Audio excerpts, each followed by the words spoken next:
Hello all, welcome back to our channel. ఎలా ఉన్నారు అందరూ? నేనైతే చాలా బాగున్నానండి. మరి ఇవాల్టి వీడియోలో మటన్ కీమా ఆలు సమోసా ఎలా చేసుకోవాలో దాని తయారీ విధానం ఏంటో నేను చూపిస్తానండి.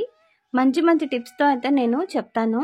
వీడియోని అయితే ఎక్కడ మిస్ అవ్వకుండా స్కిప్ చేయకుండా చూడండి. ఈ కోర్స్ పార్ట్ అయితే నేను చూపించట్లేదు అనమాట, ఎందుకంటే ఇది నార్మల్ రెగ్యులర్గా మనం కీమా ఎలా చేసుకుంటామో అలాగే చేసుకోవాలి. ఏం లేదు, కీమాని శుభ్రంగా కడిగేసి పక్కన పెట్టేసుకోవాలి. తర్వాత కుక్కర్ పెట్టుకొని అందులో ఆయిల్ వేసేసి అల్లం వెల్లుల్లి పేస్ట్, అలాగే ధనియా పౌడర్, కారం పొడి, గరం మసాలా అన్నీ వేసేసి కీమా కూడా వేసేసి 4-5 విజిల్స్ వచ్చేంత వరకు కీమాని అయితే కుక్కర్లో బాయిల్ చేసుకోవాలి. తర్వాత కుక్కర్ మూత తీసేసి ఆలుగడ్డ కూడా మీకు ఎంత క్వాంటిటీ కావాలో అంత ఆలు వేసుకోవచ్చు అనమాట, స్టఫింగ్ కోసం అనేసి. ఆ ఆలుగడ్డ కూడా వేసేసి బాగా ఇంకా 2 విజిల్స్ అయితే వెయిట్ చేసుకుందాం. మళ్ళీ మూత పెట్టి ఇదంతా బాగా ఈ విధంగా దగ్గర పడేంత వరకు మనం బాయిల్ చేసుకోవాలండి. తర్వాత ఇందులోకి ఉప్పు కారం కరెక్ట్గా ఉన్నాయో లేదో కూడా అక్కడే మనం చెక్ చేసుకుంటే సరిపోతుంది. సో ఈ విధంగా స్టఫింగ్ అయితే మనం ప్రిపేర్ చేసేసుకున్నామండి. కీమాని గోధుమ పిండితో కానీ మైదా పిండితో కానీ స్టఫింగ్ చేసుకోవచ్చు అనమాట. నేను ఇక్కడైతే గోధుమ పిండినే కలిపి పక్కన పెట్టేసుకున్నాను. ఒక అర్ధగంట నానిన తర్వాత ఈ విధంగా ఉండల్లాగా చేసేసుకొని ఒక ముద్ద తీసుకొని మనం ఈ విధంగా కీమాని అయితే రెడీ చేసేద్దామండి. ఇక్కడ నేను ఫాస్ట్గా కీమాలు ఫాస్ట్గా ఎలా చేసుకోవాలా అనే మెథడ్స్ అయితే 2 అయితే చూపిస్తానండి. ఒకటి వచ్చేసి త్వరగా అయిపోవాలంటే కనుక మనం ఈ చపాతీ పిండిని ఈ విధంగా నేను వీడియోలో చూపిస్తున్నట్టు మీరు ఫాలో అయితే కనుక మీకు అర్థమైపోతుంది. 2 పార్టీషన్స్గా చేసేసి మనం చేసేసుకుంటే త్వరగా అయిపోతుంది అనమాట ప్రాసెస్ అనేది. సమోసాలు ఒత్తేయడము కేవలం మన దగ్గర సమోసాలు ఒత్తుకునే మౌల్డ్ అయితే ఉంటే చాలండి. దాంతో ఎన్ని సమోసాలైనా ఫాస్ట్గా క్విక్గా ఈ విధంగా చేసుకుంటే సరిపోతుందండి.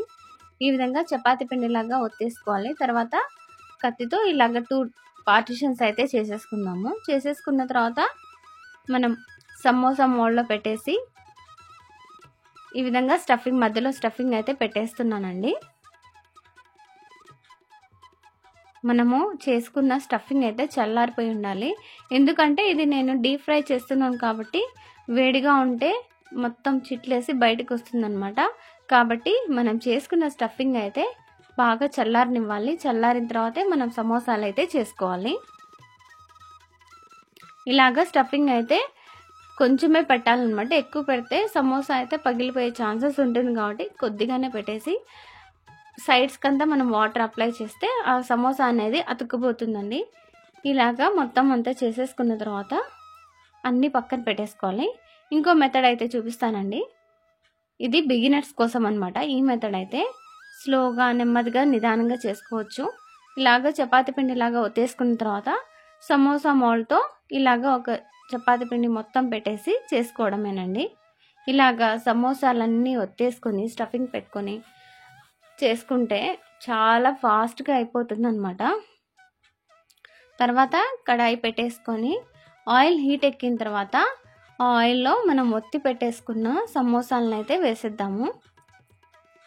అన్నీ డీప్ ఫ్రై అయితే చేసుకోవాలండి.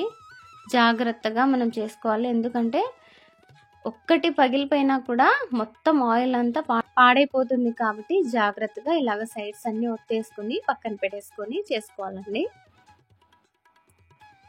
చెప్పాను కదా, కడాయి పెట్టేసుకొని ఆయిల్ హీట్ ఎక్కిన తర్వాత ఇలాగా మనం ఒత్తి పెట్టుకున్న సమోసాలన్నింటినీ వేసి డీప్ ఫ్రై చేసుకుందాం.